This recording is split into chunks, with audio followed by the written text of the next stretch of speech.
नमस्कार सगळ्यांना. आज 27 जानेवारी या नवीन वर्षामधल्या ऑनलाईनच्या कार्यक्रमामध्ये सगळ्यांचं स्वागत आहे. मी आपल्या समोर डोंबिवलीच्या सहयोग विवाह कट्ट्या याच्या मार्फत बोलतोय. माझं नाव रवींद्र. महिन्यातून दुसऱ्या शनिवारी प्रत्यक्ष आणि चौथ्या शनिवारी ऑनलाईन कार्यक्रम घेतो. कारण देशकर आपले जे बांधव आहेत, बांधव म्हणण्यापेक्षा आपण एक कुटुंबच आहोत. हे सर्व दूर पसरलेले आहेत आणि डोंबिवली सहयोग विवाह कट्टा मार्फत जर कोणाला काही सहकार्य होऊ शकलं तर तो आमचा मुख्य हेतू आहे यामागचा. तर आपण प्रत्येकाला ज्याला सांगायचंय त्यांनी आपापली समस्या म्हणा किंवा हा विषय हाताळताना काय अडचणी येत आहेत किंवा हा कसा हाताळावा हे विचारायचं आहे. तर अशा प्रकारचे काहीही प्रश्न असल्यास आपण इथे बोलू शकता.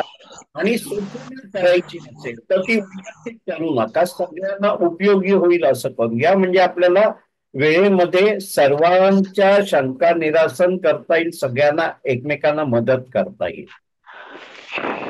तर मी इथे थांबतोय आणि आपण आता चर्चा करणार आहोत. रेकॉर्डिंग थांबवतोय. पूर्वी आता असा विषय झाला की नोंदणी कुठे.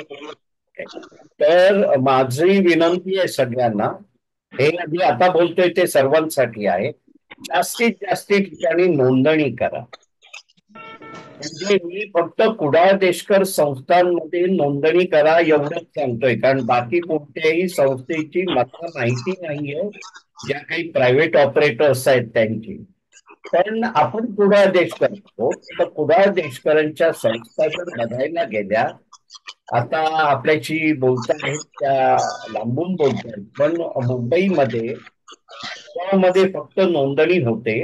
त्याच्यानंतर बोरिवली कुडाळ देशकर ऍक्टिव्ह आहे, गोरेगावचे कुडाळ देशकर ऍक्टिव्ह आहे, विरारला कुडाळ देशकर संस्था आहे ऍक्टिव्ह, तर ते थोडं कमी असेल.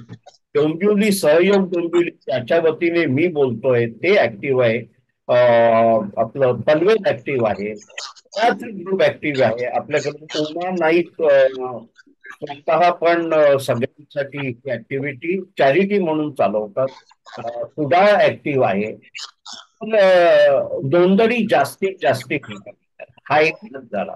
त्याच्यानंतर आपल्याला वाटतं की नोंदणी केलं म्हणजे आपोआप स्थळ येणार आहे. नोंदणी करण्यामध्ये दोन भाग असतात, की आपण नोंदणी केलेली नोंदणी इतरांनी बघणं आणि तिकडे काय काय नोंदणी आहेत त्या जाऊन आपण बघणं. जर आपल्या मुलांची लग्न पुढच्या 50 ते 60 वर्षासाठी आपण करून देणार आहोत, तर त्याच्यासाठी तरच मी विनंती करेन पालकांना आणि ज्यांचे पालक ऍक्टिव्ह नाहीत त्या मुला मुलींना स्वतः हे काम करा.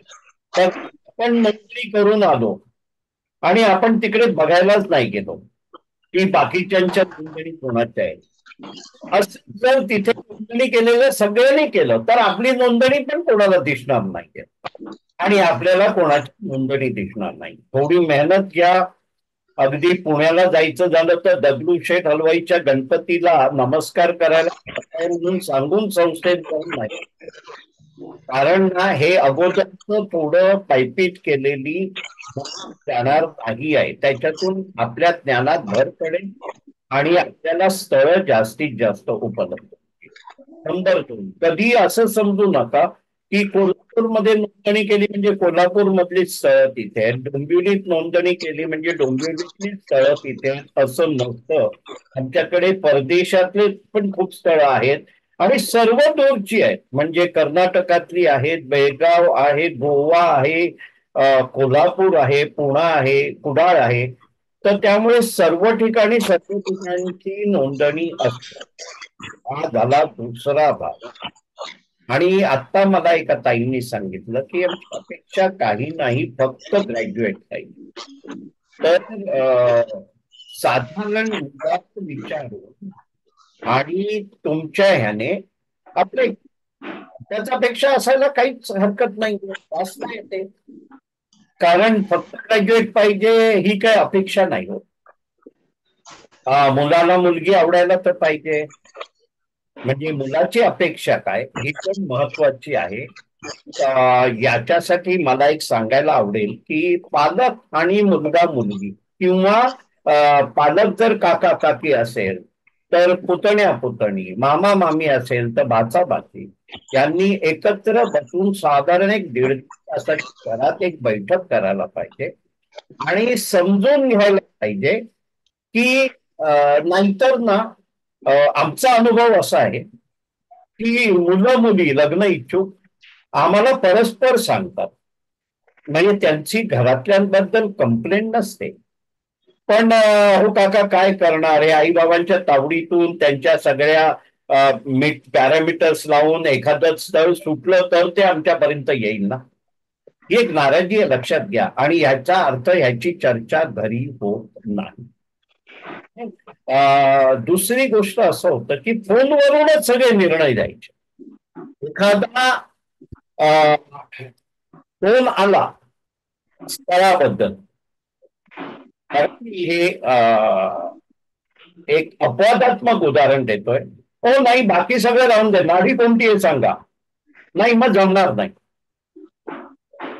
पालक म्हणून आपण हा मूळ न मनुष्याचा स्वभाव आहे. मनुष्याला ना रिजेक्ट करायला आवडतं. समोरच्याला रिजेक्ट केलं की आपण मोठा भासतो.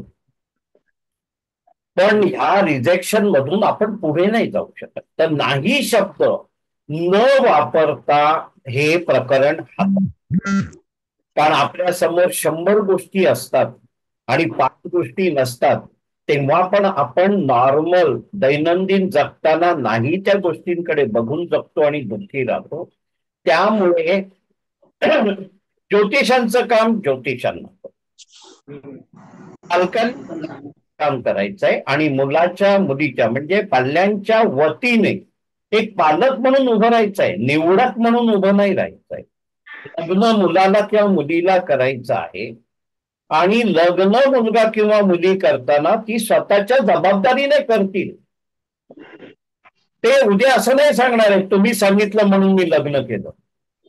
लग्न मुला मुलीला करायचं आहे आणि त्यांनी त्याची जबाबदारी घेतली पाहिजे. त्यामुळे त्यांच्या बरोबर तुम्ही राहा, त्यांच्या संग राहून त्यांच्याशी विचार विनिमय करा आणि नाही शब्द काही काळ बाजूला ठेवून प्रकरण हाताळा. आता हा सहज विषय आला म्हणून मी इथे बोलतोय, मी इथे थांबतोय, मग परत तुमच्याशी बोल. आपल्याला एका सद्ग्रस्ताने सांगितलेलं आहे की फोन केला की पटकन नाही सांगितलं जातं समोरून. विषय आहे फोन केला समोरून नाही बोललं जातं, हा एक बऱ्याच जणांचा अनुभव आहे. जसं मी तुम्हाला मगाशी म्हटलं की नाही सांगायला आपल्याला फार आवडतं, हा मनुष्य स्वभावाचा भाग आहे. कारण आपल्याकडे आहेत, त्यामुळे हा घात होत आहे. त्या 4 गोष्टी अशा आहेत: पदवी, पद म्हणजे डेसिग्नेशन, प्रतिष्ठा आणि पैसा. या 4 गोष्टी ना डोक्यात गेल्या की माणसाकडून गर्वाने पटकन अशी रिॲक्शन होते. हा एक भाग झाला. या 4ही गोष्टी जर आपण पाठीशी ठेवल्या, तसं देवाच्या पाठी एक आवरा असतो, यश ना डोक्यात जाता नाही, आपल्या पाठीशी. आता ह्याचे 2 भाग असे येत की ज्या घरात किंवा ज्या व्यक्तीकडे असा दुसरे भाव आहे किंवा नाही सांगण्याचा आनंद आहे, अशा घरात आपली मुलगी किंवा आपला मुलगा आनंदी राहील का? कधी कधी आपण म्हणतो होतं ते पाहण्यासाठी. हा पण एक भाग लक्षात ठेवा. हा एक भाग झाला की तिथे आपलं नाही हे जुळलं, कदाचित देवाची इच्छा असेल असं म्हणायचं, आपल्या पुढच्या कामाला लागायचं. आणखी एक मला सांगायचंय याच अनुषंगाने की आपल्याला जर कार्य सिद्ध करायचं असेल आपल्याला सक्सेस पाहिजे असेल तर आपण दुसऱ्याने काय करावं हा विचार 100% काढायला लागतो आणि एक विचार बाळगायला लागतो, accept the thing you cannot change. म्हणजे मी बदलू शकत नाही ते मान्य करायचं. मी लोकांनी काय बोलावं ते मी बदलू शकत नाहीये, ते लोकांच्या हातात आहे. काय करू शकतो, accept the thing you cannot change, change the thing you can. हा एक, हे दोन गुरुमंत्र जर लक्षात ठेवले की मी काय करू शकतो. म्हणून मगाशी आपण काहींना विचारलं की तुम्ही नोंदणी जितक्या ठिकाणी केली आहे तितक्या ठिकाणी जाता का, त्याचा फॉलोअप करता का. कारण आपल्याला एखादी गोष्ट साध्य करायची आहे म्हणजे यश संपादन करायचं आहे, हे यशच आहे. आपल्या मुला मुलीसाठी किंवा स्वतःसाठी सुयोग्य साथीदार मिळणं आणि हे यश पुढे 50-60 वर्ष तुम्हाला आधार देणार आहे. तर त्याच्यासाठी जे ग्राउंड वर्क आहे, पायाभूत काम करायचंय, त्याला श्रम लागले तर चालतील. पूर्वी असं म्हणायचे की दोन जोड झिजवले माझ्या बाबांनी माझ्या लग्नासाठी, असे एखादी मुलगी म्हणायची.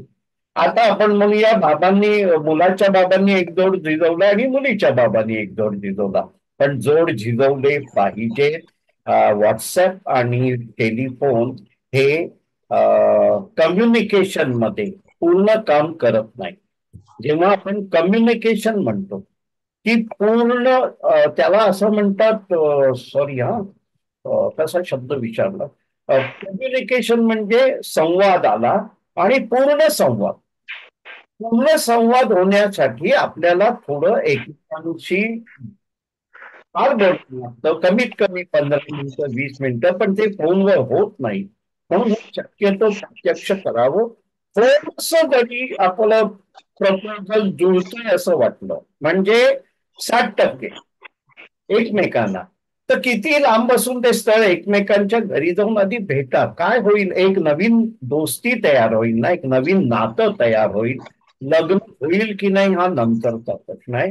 आणि त्याच्यानंतर गुण कमी जळतात, हा विषय जो तुम्ही सांगितलात की तुमच्या ज्योतिषाने सांगितले 28 किंवा 29 गुण जळतायत, तरी समोरून सांगितलं की नाही हो पत्रिका जुळत नाही. तर हे पूर्वंपार चालू आलेलं एक असं कारण आहे नाही सांगण्याचं की पसंत नाही आहे. मुलगी आयत्या अगोदर हो म्हणाली आता नाही म्हणते आहे, किंवा मुलगा अगोदर हो म्हणाला आता नाही म्हणतोय. अशा स्थितीमध्ये पालकांना नाही सांगण्यासाठी ते एकमेव कारण असतं की आमच्या ज्योतिषाने सांगितले गुण जमत नाही. त्याचं वाईट वाटून घेऊ नका आणि लक्षात घ्या, देव आपल्या बरोबर आहे. आपण जर चुकीच्या ठिकाणी जाऊ नये असं वाटत असेल देवाला, पण आपण देव केव्हा काम करतो. आपण म्हणतो पॉझिटिव्ह, एखादं यश संपादन करताना, याला मी यश म्हणतोय हा, सुयोग्य जीवनसाथी मिळणं. यश संपादन करण्यासाठी आपल्याला कृती करायला पाहिजे. सकारात्मक विचाराने कृती करायची. दुसऱ्याने काय करावं याच्यावर आपलं लक्ष नाही केंद्रित करायचं. आणि आपण जेव्हा सकारात्मक विचाराने कृती करू तेव्हा आपल्याला आपलं लक, ज्याला इंग्लिशमध्ये स्पिरिच्युअल गाईड्स म्हणतात, ते साथ देतं. आणि नकारार्थी विचार आणि सकारात्मक विचार ह्याच्यामध्ये तब्बल 25%चा फरक आहे. त्यामुळे सगळ्यांनी फक्त सकारात्मक विचार करा आणि या कृतीला लागा. थोडं आपण करूया सोशल मीडिया पासून लांब राहून. आणि आपण इथे रेकॉर्डिंग थांबवतोय आणि आपण इतरांचे विचार ऐकणार. आता आपण बोललो, नोंदणी 2 ठिकाणी केली आहे त्यांनी सांगितलं, गिरगाव आणि बोरिवलीला. लक्षात घ्या की नोंदणी केल्यानंतर आपण तिकडची स्थळं आवाज येत नाही, क्लिअर आवाज नाही. मी आता रेकॉर्डिंग करतोय, ऐका नुसतं हा. तर नोंदणी तर आपण तिकडची जर सगळी स्थळं बघितली नाही, मी मगाशी सांगितलं की नोंदणी आपण करतो ना त्याचे 2 भाग असतात, की तिकडे इतरांनी आपलं स्थळ बघावं आणि आपण तिकडे बघितली नाही. पण प्रत्येकाने जर असाच विचार केला, मी नोंदणी केली आणि माझं स्थळ इतरांनी बघावं, तर कोणीच कोणाचं स्थळ बघणार नाही ना. त्यामुळे नक्की बघणार आहे मी, आत्ताच नोंदणी केली, बघणार आमचे जे प्रयत्न. ठीक आहे, कळलं मला. हे आता मी इतरांसाठी बोलतोय ताई. हा, तर त्यामुळे नोंदणी आणखी ठिकाणी करा. कारण पूर्वी मगाचपासून तुम्ही ऐकताय की पूर्वीसारखे दिवस नाही राहिलेले, ते आपले खूप कमी झालेले.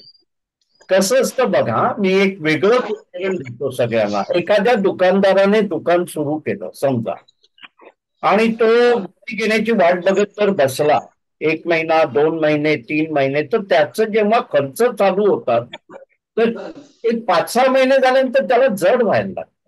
आणि मग तो जाहिरातीच्या मागे लागतो. तोपर्यंत म्हणजे आपल्या लक्षात घ्या, हे काम करताना आपली मानसिक जे स्वास्थ्य आहे ते सगळ्यात महत्वाचं आहे. ते सकारात्मक राहिलं पाहिजे. तर त्याच्यासाठी काय करायचं, त्या जर दुकानदाराने पहिल्यापासून जर बोर्ड लावले असते आपण काय काय विकतोय, तर कदाचित पहिल्या दुसऱ्या महिन्यात त्यांचे खर्च निघाले असते. एक उदाहरण सांगितलं. त्याप्रमाणे आपण सुरुवातीपासूनच जोर लावायचा. आणि दुसऱ्याने काय करायचं हे न ठरवता आपण कार्याला लागायचं. थोडीशी पायपीट झाली तर चालणार आहे. मग ते मुलीचे पालक असून दे, मुलाचे पालक असून दे. मगाशी आपल्याला पाटगावकरांनी सांगितलं, पण त्यांनी फोनवरच त्या व्यक्तींची गप्पा मारल्या. तुमचे इथे कोण राहत आहेत, तिथे कोण राहत आहेत. सॉरी, मी नाव घेतलं चुकून एक. तर तसं प्रत्येकाने जर शक्य असल्यास घरापर्यंत पोहोचावं. आपल्याला सांगितलं जातं, घरी कशाला यायला पाहिजे, फोनवर बोला. पण आपली मुलगी ज्या घरात द्यायची आहे किंवा ज्या घरातून मुलगी आपल्या घरात आणायची आहे, त्यांना जर कोण आपल्याला भेटायला येत आहे ह्याच्यात वावगं असेल, तर मला सांगा ना, ते लग्न कसं होणार आहे. कारण मगाशी मी म्हटल्याप्रमाणे लग्न हे नवरा मुलगा आणि नवऱ्या मुलीचं होतं, त्याच्यापेक्षा महत्वाचं आहे की दोन कुटुंब एकत्र येतात. तर हे असं नाही आहे की आपण मॉलला गेलं, एक बाहुला आणि एक बाहुली विकत घेतली आणि म्हटलं तुम्ही तुमचं लग्न करा, असं नाही आहे. आपली संस्कृती अशी आहे, आम्ही मुलांची परदेशात मुलं 20 वर्षाची झाली किंवा त्याच्या आधी सेपरेट होतात घरातून. आम्ही मुलांची मुलं पण 20 वर्षाची होईपर्यंत त्यांचं सांभाळ करतो.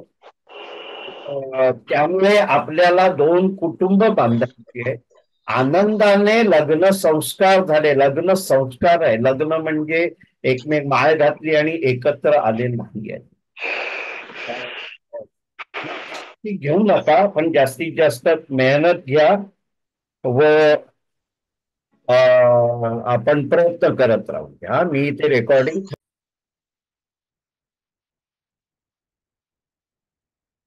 आपण काही मुद्दे मगाशी पालकांशी बोलताना रेकॉर्ड केलेले आहेत. त्याच्यात 3 मुद्दे जे रेकॉर्ड झाले नव्हते ते मी आता बोलतो. आधी वही करणे. आपल्या एका पालकाने सांगितलं, माझ्याकडे खूपशी स्थळं लिहिलेली आहेत आणि बरेचदा असं होतं की 2-2 ठिकाणी नोंदणी केलेलं स्थळ दुसरीकडून पण आपल्या समोर येतं आणि त्याचे मला जाणीव होते. हा त्यांनी अनुभव शेअर केला. पण मला प्रत्येकाला सांगावंसं वाटेल की वही करा, नोंद करा. का नोंद करा? कधी कधी ना 3 महिन्यानंतर आपल्याला वाटतं, अरे मी ते प्रपोजल उगाच नाकारलं की काही छोट्याशा कारणासाठी. तर आपण त्या प्रपोजलला परत संपर्क करू शकतो. ह्याच्यात इगो मध्ये आणायचा नाही, नम्रतापूर्वक करायचं. कारण ना, लग्न हा विषय असा आहे ना, ह्याच्यात आपला वैयक्तिक स्वभाव किंवा वैयक्तिक स्वभावाचे दुर्गुण मध्ये येऊन ना त्या मुलांचं मुलींचं नुकसान होतं. आणि मी म्हटलं, आत्ता बोलणं झाल्याप्रमाणे जितकं शक्य आहे तेवढं स्वतःहून जाणं,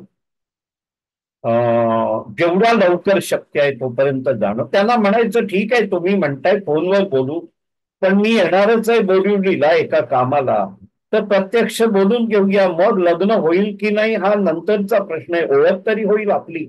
थोडा आगाऊपणा करायचा या बाबतीत, नम्र व्हायचं आणि एकमेकांच्या भेटी करायच्या. आता हे मी का सांगतो, कधी कधी काय असतं माहितीये, आपल्याला आपण बघत असलेला नवरा मुलगा किंवा नवरा मुलगी वेगळं गुन्ही प्रकरण असू शकतं, पण पालकांच्या स्वभावामुळे, पालकांच्या थोड्या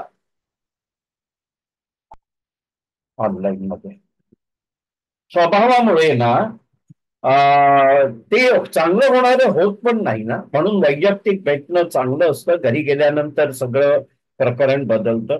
तिसरी मी एक गोष्ट मगाशी सांगितलं ती म्हणजे 35-40 वयाची मुलं झाली ना की अशी अनुभव येतो त्यांनाच की आपल्या सगळे कझिन्स जे आहेत, आते मामे मावस चुलत भावंड, त्यांची लग्न झालेली असतात, ऑफिस मधल्या मित्रमैत्रिणींची लग्न झालेली असतात, आपल्या स्वतःच्या जीवनातल्या मित्रमैत्रिणींची लग्न झालेली असतात, आणि प्रत्येक जण आपापल्या कुटुंबात अडकतो आणि आपण एकटे होतो. सगळ्यात शापित गोष्ट जर आयुष्यातली मनुष्य जन्मासाठी असेल ते आहे लोनली होणं, एकटं होणं. आणि बऱ्याचशा म्हणजे काही प्रमाणात मुली असं पण सांगतात, काय सगळं ठीक चाललंय ना आई बाबा, कशाला लग्नाची घाई करताय, मी चांगली कमवते, तुम्ही आहात आणि मला तुम्हालाच बघायचं आहे, तर उगाच त्या कुठच्या तरी भानगडीत मला अडकवू नका. पण हा जो लोनलीनेस आहे, जो आज जाणवत नाही, 5 वर्षांनी येणार आहे, 10 वर्षांनी येणार आहे, तो हा विषण्ण आणि विचित्र आहे आणि खूप मोठा आहे, म्हणजे सहन न होण्यासारखं. आता आपण आपल्या लग्न विषयात जरा बोलूया. लग्न म्हणजे स्वर्गात जमवलेली जोडी, हा पूर्वंपार चालू आहे, आजही चालू आहे. स्वर्गात काय काय जोड्या जमवलेल्या असतात ते सांग. आपले आई वडील आपण निवडू शकतो का? नाही. आपली भावंड आपण निवडू शकतो? नाही. आपले कुटुंबीय म्हणजे एक्सटेंडेड कुटुंब, चुलत मावस मामे, आपण नाही निवडू शकतो. आणि तसंच जर लग्न झाल्यानंतर विचार केला की माझा नवरा किंवा माझी बायको ही मी स्वीकारली आहे आणि तो बदलायचा मला 0 अधिकार आहे, कारण जे लग्न जुळून राहत नाहीत, मी मगाशीच सांगितलं आपल्या कुडाळ देशकर गौब्राह्मण समाजात हे प्रमाण नाहीच्या बरोबर आहे. पण तरीही काही काळाने ते उद्भवू नये म्हणून मी सांगतो की मगाशी मी म्हटल्याप्रमाणे आपल्या प्रत्येक व्यक्तीमध्ये 33% दोष आहे. आणि हे मी 22 वर्षाच्या माझ्या स्वतःच्या अनुभवातून आणि अगणित केसमधून तयार झालेला माझा अनुभव आहे की प्रत्येक चांगल्या माणसामध्ये 33% दोष आहेत. त्यामुळे लग्न झाल्यानंतर आपल्या साथीदार जीवनसाथीमध्ये पण 33% दोष आहेत, ते स्वीकारण्याची तयारी पाहिजे. त्याचबरोबर आपलेही 33% तो स्वीकारणार आहेत ह्याची पण जाणीव पाहिजे. मनुष्याच्या काही मूलभूत गरजा आहेत बघा, आणि त्या ना कंपॅनियनशिपने, मैत्रीने साध्य नाही होत. म्हणून जर काही मुलांना मुलींना वाटत असेल लग्न कशाला, उगाच त्या लग्नाच्या पाशामध्ये कशाला अडकायचं, तर त्याच्यातून बाहेर पडा. कारण बघा आपली एक मानसिक भूक असते की आपल्याबरोबर कोणतरी जीवनसाथी आहे आणि जो आयुष्यभर आपल्या बरोबर. मी त्या दिवशी एका वक्तव्यात म्हटलं, रामाबरोबर सीता, जेथे राघव तिथे सीता. ते अरण्यात जायचं होतं 14 वर्षासाठी, पण ही लग्न संस्कार म्हटलं जातं, कारण आपण सप्तपदी घेतो तेव्हा म्हणतो की तुझ्या किंवा एकमेकांच्या सुखदुःखात आम्ही एकमेकांना साथ. हा, तशी एक ना मानसिक आधार लागतो आणि हा आयुष्यभरासाठी लागतो. आपण मस्करीत काहीतरी म्हणतो की एखाद्या स्त्रीला राग काढण्यासाठी नवरा पाहिजे, हा मस्करीत म्हणतो, पण तो एक अधिकाराची व्यक्ती, नवरा किंवा बायको एकमेकांसाठी गरजेची आहे. तो एक मानसिक आधार आहे, शारीरिक आधार आहे. त्याला शारीरिक सुख म्हणतो, मानसिक सुख म्हणतो, भावनिक आधार. आपल्या भावना जेव्हा चालवतात, भावना या हृदयाने चालवतात, मेंदूने नाही. मेंदूने आपण विचार करतो तो सगळा शास्त्रोक्त असतो, पण हृदय कधी हेलकावे खाईल ते आपल्याला माहिती नसतं. आणि हृदयाने हेलकावे खाल्ले की तिथे मेंदू काम नाही करत. त्यामुळे एक भावनिक आधार लागतोच. की एखाद्या बायकोनी नवऱ्याला म्हटलं, आज तुम्ही दमलेले दिसतायत, पाणी प्या, मी आधी चहा घेऊन येते. हा भावनिक आधार असतो की मी दमलेला दिसतोय किंवा दमलोय ह्याची नोंद घेतली जाते. आणि स्त्रियांना तर भावनिक आधार खूप वेळा लागतो, कारण हळवेपणा हा त्यांचा निसर्गदत्त आलेला गुण आहे.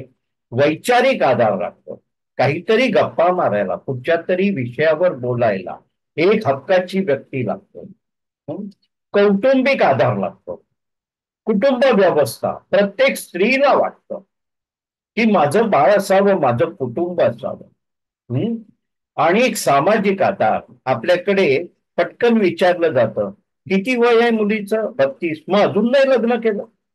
समाजाचे तोंड आपण धरू शकत नाही, पण समाजामध्ये तो पण एक विषय आहे. त्यामुळे मानसिक आधार, शारीरिक आधार, भावनिक आधार, वैचारिक आधार, कौटुंबिक आधार आणि सामाजिक आधार, हे सगळे आधार फक्त लग्न करून मिळतात. त्यामुळे लग्न विस्कटवू नका. जसं आपण आपले पालक बदलू शकत नाही, तसं नवरा किंवा बायको मला बदलता येणार नाही ह्या भावनेनेच काम. पुढचं आहे, पटकन एक म्हटलं जातं की एकमेकांचे विचार जुळावेत, प्रेमळ स्वभाव असावा, कर्तबगार असावा, सासू सासऱ्यांना विचारणारा असावा, वगैरे वगैरे. हे जेवढे पॅरामीटर्स आहेत मी आता म्हटले आणि असे अनेक, ह्याच्यासाठी कोणतंही सर्टिफिकेट माणसाकडे नसतं, मोजमाप नाही आहे त्याला. कारण बऱ्याचशा मुली किंवा मुलींचे पालक म्हणतात, अरे मुलगा समंजस असावा. अरे पण हे कसं कळणार ना? शिकलेला असावा तर त्याच्याकडे सर्टिफिकेट असते, इतकी कमाई असावं तर ती कमाई आपल्याला दिसते, पे स्लिप असते.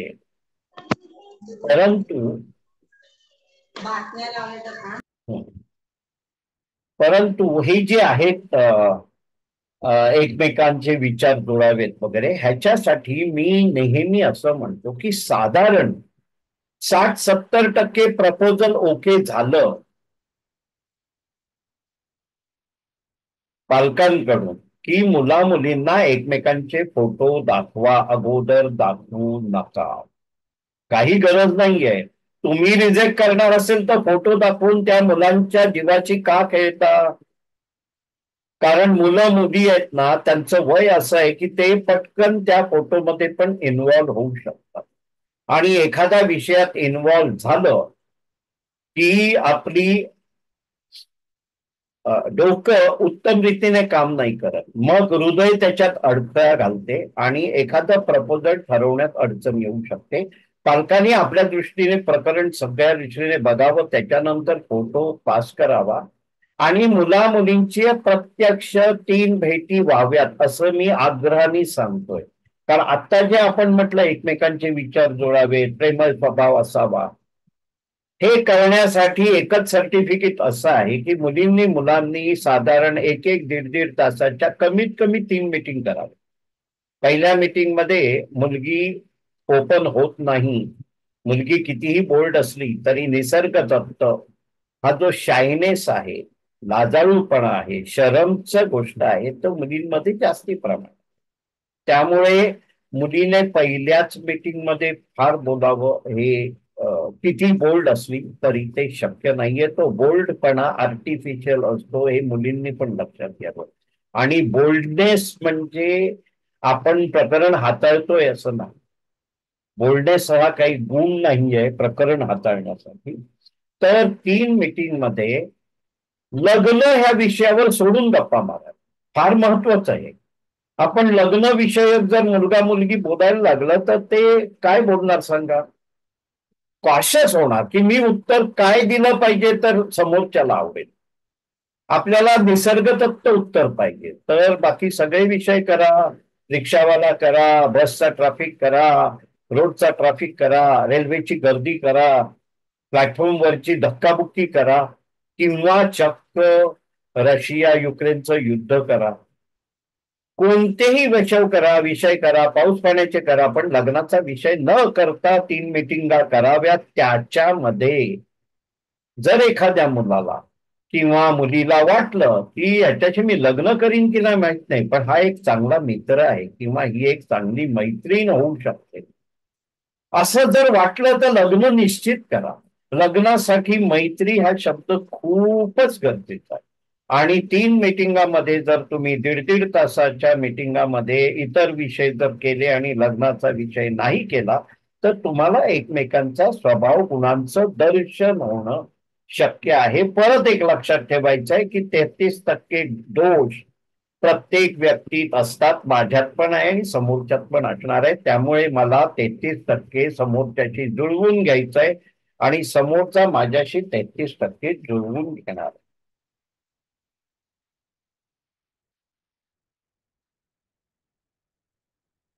मैत्रीवर आपण आलो. मैत्री हा फार महत्वाचा भाग आहे. मैत्री होते किंवा होऊ शकते असं वाटलं तर लग्न करा. आता स्त्री पुरुष समान आहेत का, हा माझा नेहमीचा एक प्रश्न असतो. आपल्याला वाटतं पटकन हो म्हणून सांगतात मुलं. स्त्री पुरुष समान आहेत का, मग विषम आहेत का, तर हे दोन्ही नाहीये. स्त्री पुरुष एकमेकांना पूरक आहेत. लग्न होतं तेव्हा एक स्त्री आणि एक पुरुष एकत्र आल्यानंतर एक अंग बनतं, म्हणून आपण लग्नानंतर अर्धांगिनी म्हणतो. स्त्री पुरुष एकमेकांना पूरक आहेत हे लक्षात घ्या, म्हणून ते संपूर्ण होतं. कारण स्त्रीकडे सौंदर्य आहे, लज्जा आहे, सहनशीलता आहे, हळवेपणा आहे. स्त्री घाबरट आहे, स्त्रीकडे मातृत्व आहे, स्त्री अंतर्मुख आहे, होममेकर आहे. होममेकर म्हणजे मल्टीटास्किंग आणि प्रचंड क्षमता असलेली घरातली मॅनेजमेंटची व्यक्ती. पुरुषाकडे काय आहे, जरा मागच्या जमान्यात जातो, अर्थार्जन आहे, कर्तबगारी आहे, शक्ती आहे, धाडस आहे, कठोरपणा आहे. आता स्त्रीचे गुण आणि पुरुषांचे गुण अगदी विभिन्न आहेत, पण एकमेकांना पूरक आहेत. स्त्रीकडे सौंदर्य आहे तर पुरुषाने ते सौंदर्याचं कौतुक करायचं आहे. म्हणजे जे आपण मवालीपणा, चिटी मारणं, हा जो भाग आहे मवालीपणा बाजूला ठेवा, पण स्त्रीचं सौंदर्य जर पुरुषांनी प्रशंसा नाही केली तर ते पूर्ण नाही होत काम. स्त्रीचं नटणं आणि पुरुषांनी त्याची प्रशंसा करते. त्यामुळे स्त्री ही अंतर्मुख आहे, ती नटून वाट बघते, तिला वाटतं आपल्याकडे सगळे बघतायत. आणि पुरुष हा अंतर्मुख नाहीये, तो बहिर्मुख आहे, तो हे सगळं ऑब्झर्व करतो. तसंच लज्जा आहे, सहनशीलता आहे. स्त्रीकडे जी सहनशीलता आहे ती पुरुषांकडे नाही. प्रसूती वेदना ही मोठी सहनशीलतेचं एक उदाहरण आहे. हळवेपणा आहे, मी मगाशी म्हटलं ना, पटकन डोळ्यात अश्रू येणं आणि डोळ्यातलं अश्रू अश्रू हे मोठं शस्त्र असणं आणि ते शस्त्र उघडल्यानंतर त्याच्या समोर पुरुषांनी शरण जाणं, हे पण एकमेकांना पूरक आहे. लक्षात.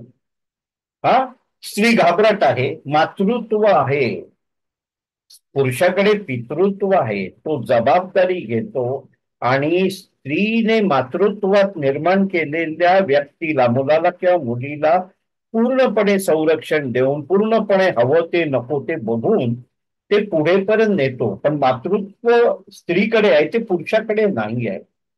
असे पुरुष आणि स्त्री एकत्र आल्यानंतरच, म्हणून लग्न हे फार आवश्यक आहे आणि ते पूर्णत्वाला नेतं आपल्याला.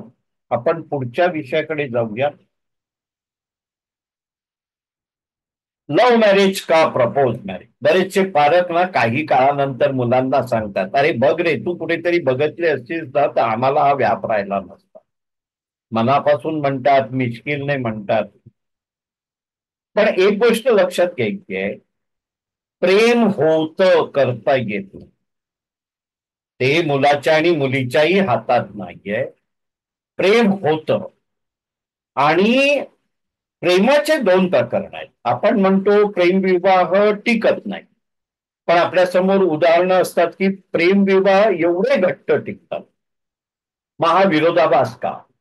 जर काही आकर्षणापोटी प्रेमविवाह झाला असेल, एखाद्याचा रुबाबदारपणा मुलीला आवडला आणि ती प्रेमात पडली, एखाद्याचा पैसा आवडला, एखाद्याचा खर्च गाडी घोडा आवडलं, ती प्रेमात पडली, किंवा एखादी मुलगी सुंदर आहे म्हणून मुलगा प्रेमात पडला, तर ही प्रेम प्रकरणं आकर्षणापोटी. आणि मग काय होतं, लग्न झाल्यानंतर जसं हिमनगचा एक अष्टमांश भाग वरती दिसतो आणि 7 अष्टमांश भाग खाली असतो, तर आपले जे गुण असतात ते 7 अष्टमांश खाली असतात. आणि म्हणून प्रेम प्रकरण जर आकर्षणातून असेल तर त्या 7 अष्टमांश भागावर प्रेम नसतं आणि म्हणून कदाचित ते फेल होतं. पण काही प्रेम प्रकरणं अशी आहेत की मुलाच्या शिक्षणासाठी प्रेम प्रकरणामध्ये मुलीने फी भरली आहे, मुलीने कर्ज काढून शिक्षणाचा खर्च केला आणि 4-5 वर्षानंतर दोघांची शिक्षण आणि नोकरी झाल्यानंतर त्यांनी लग्न केलं. ही लग्न अतूट आहेत, कारण ती मैत्रीतून झालेलं प्रेम प्रकरण आहे, हे लक्षात घ्या. परत इथे मैत्री महत्वाची आहे, आकर्षण नाही. आणि पालकाने चुकून पण सांगू नका की बाबा तू केलं असतंस तर आम्हाला बरं वाटलं असतं. आता प्रश्न येतो करिअर. करिअर हा शब्द जरा घातक आहे. पालक पटकन म्हणतात नाही मुलीला करिअर करायचं आहे, मुलाला करिअर. अरे करिअर म्हणजे काय, 9 ते 5 ड्युटी करायची आहे ना. 9 ते 5 ड्युटीला आपण जर करिअर म्हणत असू ना, तो कितीही हायली शिकलेला असतो, तो जर ऍस्ट्रॉनॉट आहे, सायंटिस्ट आहे, तर त्याला करिअर म्हणूया ना आपण. आणि हा करिअर शब्द काय करतो, लग्नामध्ये घातक तयार होतं. नोकरी करणं म्हणजे मुलीचं करिअर आहे असं मुलीलाही वाटतं नाही, पालकांना वाटतं नाही. का, मी मुलीच्या बाबतीत का बोलतोय ते सांगतो. जेव्हा लग्न होऊन आपला संसार सुरू होतो ना, तेव्हा आपल्याकडे काही प्राथमिकता असते. पहिली प्राथमिकता मी स्वतः, मुलगी असून दे मुलगा असून दे, त्यांनी स्वतःकडे लक्ष देणं, स्वतःची तब्येत चांगली ठेवणं हे महत्वाचं आहे. मग त्याच्यासाठी व्यायाम किंवा फिरणं असेल, किंवा माइंडला रिलॅक्सेशनसाठी 15-20 मिनिटं वाचन करणं असून दे, किंवा म्युझिक ऐकणं असून दे, तर स्वतःला आधी सांभाळलं पाहिजे. दुसरी प्राथमिकता पुरुषाची आहे कामकाज, आणि पुरुषाची तिसरी प्राथमिकता आहे कुटुंब. परंतु स्त्रीची दुसरी प्राथमिकता आहे कुटुंब. मी स्त्रीला कमी लेखत नाही, पण आपल्याला आपलं कुटुंब घडवायचंय, ते उद्या मोठं होणार आहे. आपले आई बाबा, सासू सासरे यांना सांभाळायचं आहे. तर दोघांनीही जर कामकाजाला दुसरं स्थान दिलं तर कुटुंबाला, मुलाबाळांना स्थान राहत नाही. कारण स्त्री ही होम मिनिस्टर आहे. मी अश्मयुगापासून सांगतोय, पुरुष फक्त संरक्षण देणे आणि शिकार करणे दोनच कामं करायचं, आणि स्त्रीकडे material management, manpower management, water management, सगळे मॅनेजमेंट, म्हणजे अन्नधान्य जमा करणं, राखणं, पाण्याची व्यवस्था करणं, मुलाबाळांना जन्म देणं, त्यांचं संगोपन करणं. मी अश्मयुगात केलं. मूळ म्हणजे मनुष्य प्राणी मात्राच आहे. मगाशी मी जो लोनलीनेसचा विषय केला, एकटेपणा, तो एवढ्याचसाठी आहे की आपण कळपातले आहोत हे आपण विसरायचं नाही. आपल्याला एकटा आनंद कधीच मिळणार नाही, कितीही संपत्ती असली तरी. आपल्याला 4 चौघं बरोबर पाहिजेत. मनुष्य कळपातला आहे. तसाच मनुष्यानी तयार केलेली ही कुटुंब व्यवस्था आहे, त्याला आपण लग्न संस्कार म्हणतो. त्याच्यासाठी कृपया स्त्रियांनी थोडा विचार करायचा लग्नानंतर की आपल्या प्राथमिकतेमध्ये कुटुंब दुसऱ्या स्थानावर येतं. प्राथमिकता झाली, त्यामुळे करिअर हा शब्द आहे ना, तो मध्ये येऊन आपलं कुटुंब उद्ध्वस्त करू शकतात. हे म्युच्युअल ठेवा ना.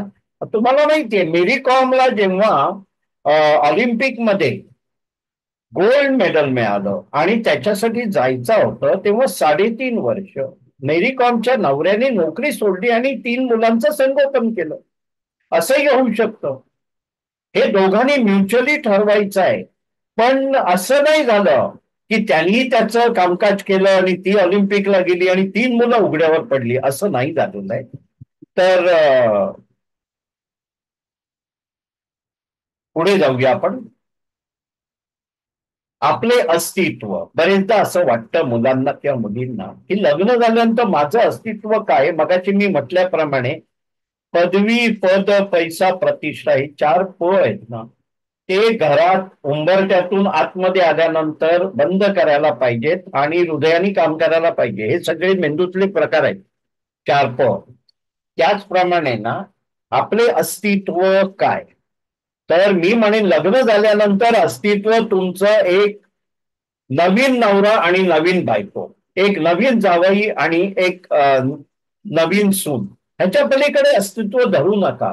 आपलं शिक्षण, आपलं पॅकेज हे आपलं अस्तित्व नाही आहे. कारण आपण कुटुंब व्यवस्थेबद्दल बोलतोय. त्यामुळे ह्या पण एक समज प्रत्येकाने ठेवा की लग्न झाल्यानंतर मी एक नवीन बायको, नवीन नवरा, मला माझं अस्तित्व तयार करायचं आहे. आपण म्हणतो की एखादी सून काही काळातच 4-5 वर्षात त्या घराचा अख्खा ताबा घेऊ शकते. म्हणजे ती त्या घराला जिंकते आणि घराला जिंकण्यासाठी एक सून म्हणून तिचं सक्सेसफुल अस्तित्व तयार. तर असंच आहे या बाबतीत. परत मला या रूपाने एक सांगायला आवडेल, खूप गोष्टी ऐकायला येतात. मुलीचं लग्न झाल्यानंतर मुलीच्या पालकांनी, मुख्य म्हणजे आयांनी, त्यांच्या लग्न झालेल्या गृहस्थीमध्ये डोकावायचं नाही. तब्बल 2 वर्ष तुमची मुलगी सक्षम आहे, तिला कसं जगायचं हे तुम्ही शिकवलंय ना लग्नापर्यंत, तर आयुष्यभर शिकवत राहा. जे काही शिकवायचंय ते लग्न होईपर्यंत शिकवायचं. 2 वर्ष जर आपण तिच्या वाटेला गेलो नाही, म्हणजे तिला खूप मोठी अडचण असली तर ऐकायचं नाही असं नाही मी म्हणत आहे. ती येईल ना तुमच्याकडे सांगायला. पण तुम्ही तिच्या संसारात तिची काळजी करण्याच्या रूपाने खूप प्रमाणात ढवळाढवळ करतात आणि त्यावेळेला काय होतंय, मानसिक भीती तयार होते सासरच्या मंडळींना. हा अनुभवातून बोलतोय. आता एक रिसेंट प्रकरण मी हाताळतोय, खूप वाईट वाटतंय. ते लांब झालेले आहेत पण मुलगी अजूनही आतून आपल्या पालकांना दोष देते की तुमच्यामुळे. आणि ह्याच्यातली एक गोष्ट पूर्वी आली होती व्हॉट्सअपला, त्याच्यात पालक कसे मदत करतात ही गोष्ट होती की पालकांनी ह्याला सपोर्ट करायचा, म्हणजे मुलीकडच्या पालकांनी थोडा इंटरफिअरन्स नाही करत, त्याच्यात भाग नाही. हा, पुढे जातो मी. सॉरी, अस्तित्वावरून पुढे आलो आपण. त्यामुळे मगाशी आपला विषय झाला की लग्न या गोष्टीला सोडचिठ्ठीची प्रोव्हिजनच नाहीये. माझ्याकडे एकदा एक तरुण आला होता कसल्या तरी कार्यक्रमाचे आमंत्रण द्यायला. जाता जाता त्यांनी माझं फोनवरचं वाक्य ऐकलं की लग्न या विषयामध्ये सोडचिठ्ठीला म्हणजे डायव्हर्सची सोय नाही आहे. जर आपण त्याला संस्कार म्हणतो, आपल्या शास्त्राने त्याच्याकडे बघत असतो, मग नक्की काय होत आहे तर 97% लग्न ही, म्हणजे जर डायव्हर्स 100 होत असतील तर त्याचे 97 हे मी, माझा इगो, माझं अस्तित्व याच्यामुळे होत आहे. 3% जर डायव्हर्स काही कारणाने होतात, ज्याला आपण होम व्हायलन्स म्हणतो, मारहाण म्हणतो, दारू पिऊन मारहाण म्हणतो, पण त्याचं प्रमाण फक्त 30% आहे. त्यामुळे लग्न झाल्यानंतर हे लग्न सोडता येतं. ह्या धारणेत कोणीच राहू नये, मुलाने नाही, मुलीने नाही, पालकांनी तर नाहीच नाही. कारण जसं आपल्याला आई वडील बदलता येत नाही तसाच आपला नवरा आणि बायको हे स्वीकारायला शिकायला पाहिजे पहिल्या दिवसापासून. लग्न म्हणजे HR नाही. HR मध्ये काय बघतात बघा, शिक्षण किती पाहिजे, अनुभव किती पाहिजे, कुठे राहणार आहे, इंटरव्ह्यू मध्ये बघतात चपळ आहे की नाही, आणि सिलेक्ट करतानाही नोकरी देतात. आणि 3 महिन्यानंतर वाटलं हा योग्य नाही तर नोकरीवरून काढून टाकतात. त्यामुळे लग्न म्हणजे HR नाहीये. तो एक कॉन्ट्रॅक्ट नाहीये तू काय करायचं मी काय करायचं. म्हणून मी मगाशी म्हटलं जेव्हा 3 भेटी होतील त्याच्यात लग्न सोडून बोला. कारण लग्न झाल्यानंतर तुम्ही 2 नसणार आहात, तुम्ही एक असणार आहे. 2 मीचा वी आपण झालं पाहिजे. आय म्हणजे इलनेस लग्न झाल्यानंतर आणि वी म्हणजे वेलनेस. तर लग्न झाल्यानंतर 2 मीचा आम्ही झाला पाहिजे. आणि आम्ही झाल्यानंतर आयुष्यातली कोणतीही डिसिजन तुम्ही दोघे मिळून घेऊ शकता. सेव्हिंग किती करायचं, इन्व्हेस्टमेंट किती करायचं. आणि दोघांमध्ये जर थोडस मतभेद असतील तर तुम्ही दोघांनी एकत्र येऊन त्याच्यात अधिक काय म्हणजे आपण तागडीत घालतो ना प्रत्येक गोष्टीला. फायदे असतात तोटे असतात. फायदे जास्ती असतील त्या दिशेचं डिसिजन घेऊ शकतात. त्यामुळे लग्ना अगोदर कॉन्ट्रॅक्ट करू नका की लग्ना अगोदर हे कबूल केलं होतं वगैरे वगैरे. ते पार्टनरशिप फॉर्म पण नाहीये लग्न म्हणजे. तर लग्न म्हणजे एक संस्कार आहेत. 2 जीवांनी एकत्र यायचं आहे. यशस्वी लग्नाला पोषक परिस्थिती. आधी घरात ना आई वडील आणि मुलगा किंवा मुलीमध्ये संवाद खूप झाले पाहिजे. बरेचदा काय होतं मुलगा म्हणतो की ठीक आहे आईची इच्छा होती मी लग्न केलं. असं नका व्हायला तो. हा किंवा मुलाने ठरवलं आम्ही काय करणार. आम्ही काय करणार तुम्ही बसा समजवा. पालकांकडे खूप अनुभव आहे त्याचा उपयोग करा. पालकांनी ढवळाढवळ करू नये पण आपला अनुभव शेअर करू नये असं नाही. हा लग्नापूर्वी मुला मुलींची आपल्या घरात खूप चर्चा करा आणि शक्यतो मुला मुलींना ठरवून द्या त्यांना कसा जीवनसाथी पाहिजे. पालकांना नको ठरवून दे. माझ्या ओळखीत 2 स्थळ आहेत की ते म्हणाले की मी 300 स्थळं बघितली आईने रिजेक्ट केली. 301व्या स्थळाला मी घरातच सांगितलं जाऊन मी हो म्हणणार आहे यायचं की नाही सांग. त्यांनी तिथे हो म्हटलं. असं जेव्हा एखादा मुलगा म्हणतो किती फ्रस्ट्रेशन आहे त्या मुलाला कळतं. तर पालकांची जबाबदारी. हा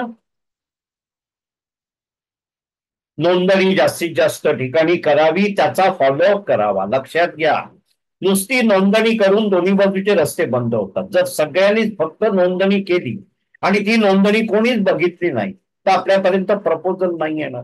आपण जाऊन तिकडच्या नोंदणी बघितल्या नाही तर आपल्याला प्रपोजल मिळणार नाही. हा आता एक छानशी निवड पद्धत कशी करायची सांगतो. मगाशी आपल्याला एका आपल्या आजच्या पाहुण्याने सांगितलेलं आहे की मी डायरी ठेवतो.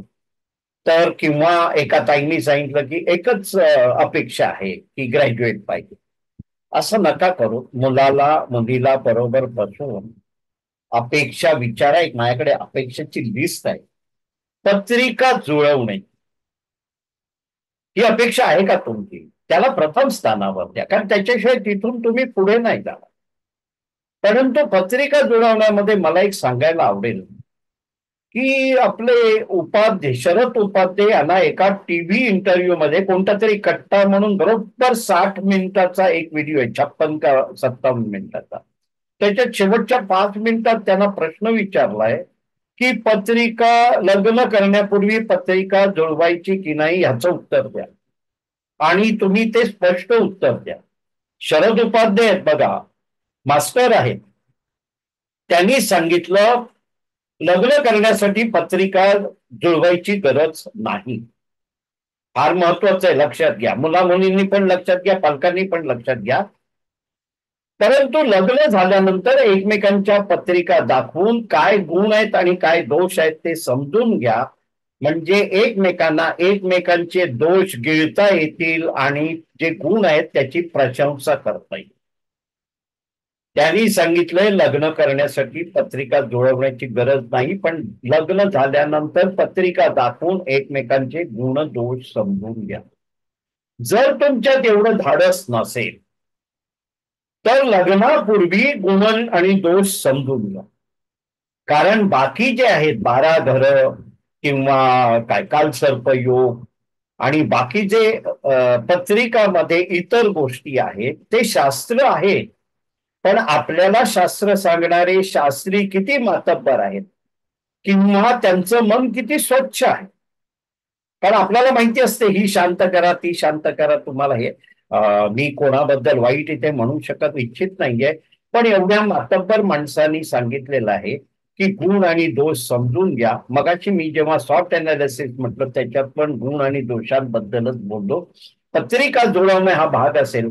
आल्या आल्या फोटो मुलीला किंवा मुलाला शेअर करू नका. कशाला त्यांच्या जीवाची खेळताय. तुम्हाला पत्रिका जुळवायची आहे पालकांना तर ती अगोदर जुळवून घ्या. पत्रिका बघणारा हा शास्त्रीय आहे. लक्षात, आम्हाला एखादा जर रोग झाला तर आम्ही एका डॉक्टरला दाखवतो आणि मग दुसऱ्या डॉक्टरचं ओपिनियन घेतो. त्याप्रमाणे 2 शास्त्रींना दाखवा, 3 शास्त्रींना दाखवा. लग्न करायचंय सोपं नाहीये. अंधविश्वासाने काम नाही करायचंय. तर ते एक शास्त्र म्हणून पत्रिकेकडे बघा. त्याच्यानंतर आपण शिक्षण बघतो, दुसऱ्या ज्ञातीतलं स्थळ बघतो, नोकरी व्यवसाय बघतो, मासिक उत्पन्न बघतो. म्हणजे आपल्याकडे अपेक्षांची खूप मोठी लिस्ट असू शकते. राहण्याचं ठिकाण, संपत्ती, जमीन जुमला, रक्तगट, वयातील अंतर, खूप गोष्टी असतात. त्यातल्या 5 निवडा. नाहीतर माहिती आहे ना ते खूप दूध देणारी, आखूड शिंगी, कमी खाणारी, शेपटी न मारणारी, पाय न झाडणारी गाय पाहिजे दुधासाठी. असं सगळं एके ठिकाणी नाही मिळत ना. आपल्याला प्रामुख्याने काय पाहिजे त्या 5 गोष्टी प्रामुख्याने कोणत्या पाहिजेत त्या निवडा. 5चे 8 झाले तरी चालतील. मग घरात देवधर्माच्या पूजा असतात, राहणीमान असतं, घरात काय हे पंजाबी ड्रेस चालणार आहे की नाही वगैरे खूप गोष्टी असतात. वर्ण आहे, उंचीतला फरक आहे. तर एक वर्ण, बांधा आणि उंची हा एक शोभणारं व्यक्तिमत्व झालं. आपण म्हणतो की हे जोडपं शोभतंय. दिसणं आलं, शिक्षण आलं, पॅकेज आलं. अशा काही महत्वाच्या गोष्टींवर राहा. कारण राहण्याचं ठिकाण, मागच्या वेळेला आपल्या एका याच 4थ्या शनिवारच्या सभेत एकाने सांगितलं, नाही मी एवढंच बघतोय की आमच्या आणि त्याच्या नोकरीच्या ठिकाणीच्या मधलं स्थळ पाहिजे. असा मुलगा कुठे ठेवलाय का? आणि कोणाचं नोकरीचं स्थळ फक्त आहे, मुलीचा आहे का मुलाचा आहे? कोणाचंच नाही आजच्या जमान्यात. कोविडने आपल्याला खूप शिकवलंय. बघा, बालेवाडी पुणे चालतं, बँगलोर मधून हौसरला चालतं, पण सेंट्रल रेल्वेचं वेस्टर्नला आणि वेस्टर्नचं सेंट्रलला चालत नाही. मला कळत नाही. तर राहण्याचं ठिकाणपेक्षा एक उत्तम लाईफ पार्टनर, एक छानसा मुलगा किंवा एक छानशी मुलगी निवडायची आहे तुम्हाला. त्यामुळे त्याच्यात शिक्षण, पैसा, हे सगळे मगाशी बघितलेले पॅरामीटर्स आहेत ना, ते त्याच्यात राहत नाहीत. लक्षात घ्या. त्याच्यासाठी मी सांगितल्याप्रमाणे 3 बैठकी करायच्या आहेत. आता आपण येऊया धरून चला की आपण 5 गोष्टी निवडल्या एखाद्या व्यक्तीसाठी. तर त्या 5 गोष्टीचं कसं करायचंय ते सांगतो. एक वहीमध्ये स्थळ लिहायचं. आता 5 गोष्टीमध्ये पत्रिका पाहणे असेल, शिक्षण असेल, पॅकेज असेल, हा, दिसणं, बांधा वगैरे, सुशोभित, 5 गोष्टी लिहिल्यात. त्याला आधी अग्रक्रम लावा. ह्याच्यात सगळ्यात महत्वाचं काय आहे? सगळ्यात महत्वाचं पत्रिका आहे. दुसरं काय आहे? दिसायला सुयोग्य आहेत का? तिसरं काय आहे? शिक्षण आहे का? पॅकेज आहे? अशा 5 गोष्टी लिहा आणि त्याला मार्ग द्या. पहिल्या गोष्टीला म्हणजे जर पत्रिका असेल तर 5 गोष्टींपैकी 500 पैकी मार्क द्या पत्रिकेला. दुसरं जर शिक्षण दिसणं असेल तर त्याला 400 पैकी द्या. तिसरं जर शिक्षण असेल तर त्याला 300 पैकी द्या. चौथं जर पगार पाणी असेल तर त्याला 200 पैकी द्या. असे मार्क द्या. आणि त्या प्रपोजलला आपण किती मार्क दिले, हे जर मार्क 35% वरती असेल तर लग्न करायला हरकत नाही. आणि 65% जास्ती मिळतील अशी अपेक्षा धरून, असं हे लग्नाचं गुण, लग्नासाठी तुलनात्मक कसं सांभाळायचं असा हा एक चार्ट आहे. त्याचा आपण आधार घेऊया. आणि आज मी इथे ह्या वक्तव्याला थांबतो आहे. सगळ्यांना नमस्कार. आपण थोडी चर्चा करू.